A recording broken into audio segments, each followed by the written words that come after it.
హాయమ్ము summer వచ్చింది కదా ఆవకాయ పచ్చడి పెట్టుకుందాం రా. ఒక మారేడు ముక్కలు తెప్పించాను జలాలు. ఇవి చక్కగా తుడిచాను, ఆరబెట్టాను. ఒక గంట సేపు నూనె రాసి అట్టు పెట్టాను.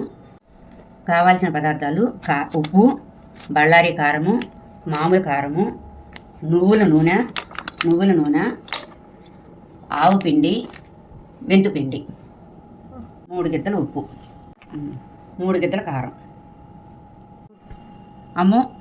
గిద్దన్నర ఆవు పిండి, 3 గిద్దలు ఉప్పు, 3 గిద్దల కారము, గిద్దన్నర ఆవు పిండి, 2 చెంచాలు మెంతుపిండి, 1 స్పూను పసుపు. ఇప్పుడు ఇవన్నీ చక్కగా కలిసిపోయేలా కలుపుకొని ఉంచుకోవాలి. ఇప్పుడు ఈ ముక్కలన్నీ నూనె రాసి పెట్టా కదా, కొంచెం ఈ డబ్బాలో కొద్దిగా వేసుకొని ఒక్కొక్క లేరు ఇది కారం ఇలా చల్లుకుంటూ రావాలి. ఇట్లా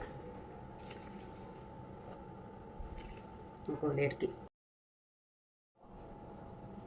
కొంచెం అట్లా కారం కొంచెం ముక్కలు అలా కలుపుకుంటూ మధ్యలో కొద్దిగా లైట్గా నూనె ఇలా వేసుకుంటూ ఉంటే అప్పుడు కారం బాగా కలుస్తుంది అనమాట. ఇప్పుడు ముక్కలు, కారం, ఉప్పు అట్లా లేరుగా నూనె పోసుకుంటూ వచ్చాం కదా, మొత్తం కారం అంతా పోయటం అయిపోయింది. లాస్ట్కి నువ్వుపప్పు నూనె మొత్తం వేసేస్తున్నాను, 1 కిలో నూనె. అందరూ శనక్కాయ నూనె పోసుకుంటారు, శనగపప్పు నూనె. నేనైతే మొత్తం ఇదే వాడుతున్నాను, నువ్వుపప్పు నూనె వాడుతున్నాను.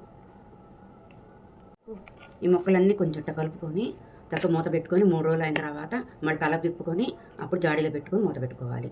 నానమ్మ రుచులు కావాలంటే ఎక్కువ ప్లీజ్ లైక్ అండ్ షేర్.